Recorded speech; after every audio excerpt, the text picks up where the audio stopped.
Alright, welcome to the video, guys. Today what we're going to be doing is the foolproof guide to getting into tech.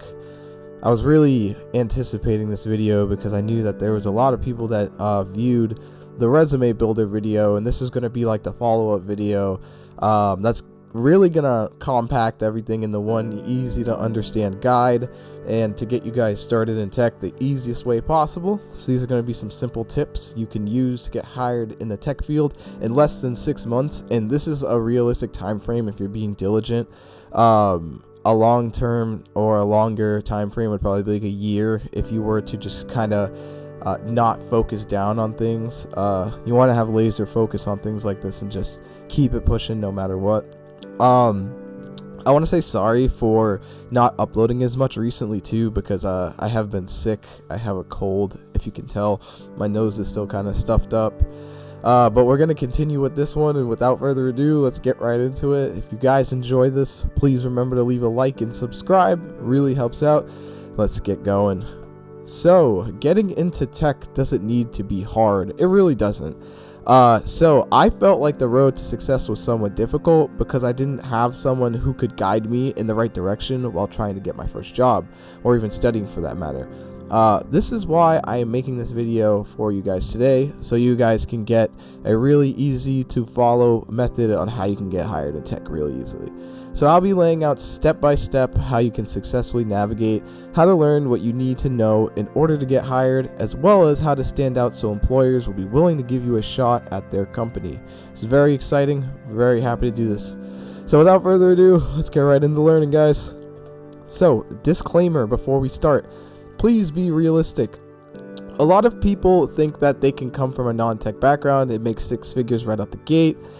This is extremely unlikely, very unlikely. I've seen countless people on sites like Reddit saying this isn't worth transitioning and all these certifications just for this, like for a salary maybe $18 an hour, which is actually pretty good to start. But there's a lot of people that I've seen that have just been complaining because they maybe make more at their job that they are at now, and they have to start at a lower wage. But you have to understand that you need to gain the experience in order to make that much. So set realistic expectations. Know that you are a beginner and you're just starting. You need to get a leg up and specialize before you even think about making that much. After you've been working an entry-level position for a little bit, specialize in your desired tech field, and I promise you, you'll make good money if you love what you're doing and you work hard. I left this little Walt Disney quote here. Says, I always like to look at the optimistic side of life, but I am realistic enough to know that life is a complex matter. And this is also a complex matter in some cases. So, step 1. We're going to go for education. So most people would ask the question like, do I need to go to college in order to get into tech? Or what exactly should I study in order to go about all of this correctly? So in order to get into tech, you don't have to go to college. I didn't go because I felt like I would have wasted money and instead built on skills and certifications. Really speaking, if I did go to college, I wouldn't have went for tech, and I kind of would have just wasted money. So I'm really glad that I didn't go, and I get to just build the skills that I have now and continue working my way up in tech. So another really good question that people ask is, will college help? Of course it will. It looks good for HR. It's a really good HR mark. It'll get your application most of the time. It'll help you out a lot more in the process. But like I said, you don't really have to go. You could just build on skills and certifications. So in the next slide, I'll be talking about what your first certification should be.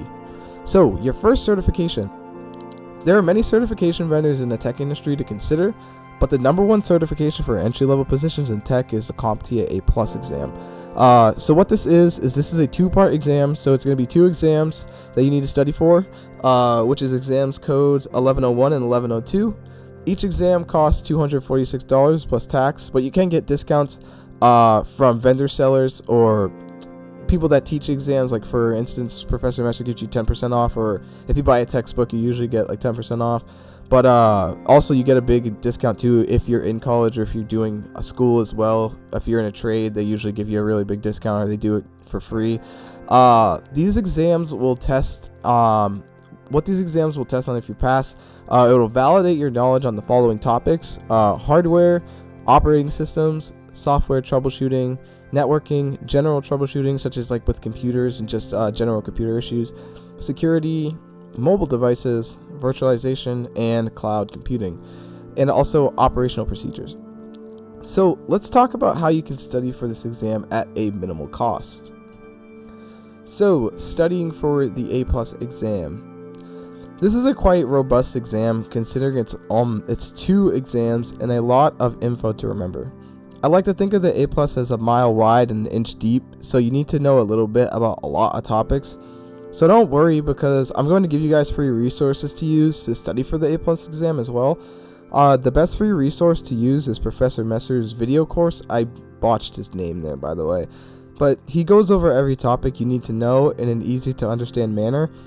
He also has study notes and practice exams for $20 each that I recommend getting. His website is right here. I'll leave this PDF or this slideshow in the description, and I'll also leave all the links as well. Also, I have a study Discord where I help you guys study as well as I study myself there. So once you've passed the A+, let's go to step 2. Step 2, labs and experience. So great. Now that you've passed your A+, we can start to validate our skills with home labs. It's typically not enough to get a tech job with just a certification. You need to back it up with some kind of experience as well. So the best method to gain hands-on experience for an entry-level tech position is to set up a Microsoft Server 2016 virtual machine lab on VirtualBox, so you can practice changing passwords, removing and adding users, and setting up a domain and Active Directory.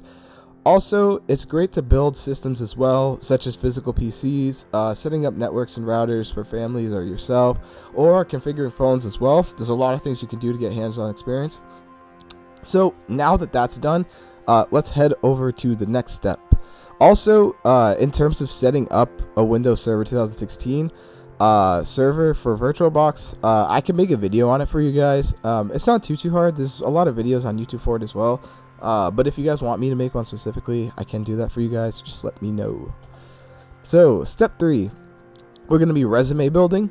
So now that we have our A+ certification as well as some hands-on experience, we can now create a beautiful and informative resume for employers to look at to hire you. So I've already made a video on building a great resume, so I'll leave it in the description. But I'd like to point out some important things for you. So I left the link to the resume right there, but I'm also going to leave it in the description. So remember earlier when I said that all the skills that A+ validates?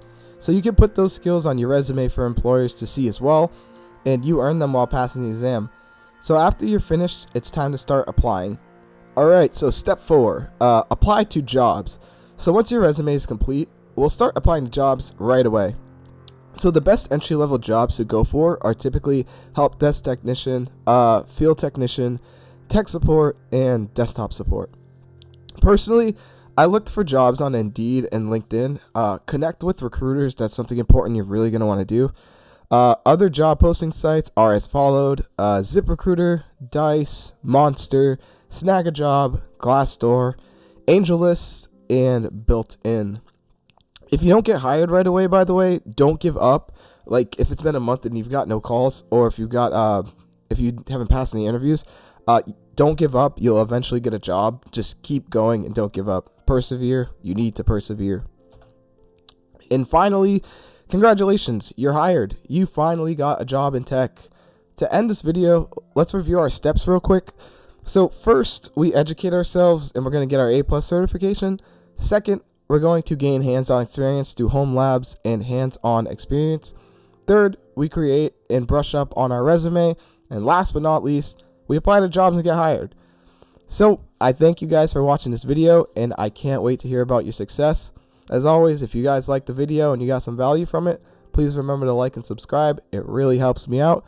And I will see you guys in the next one.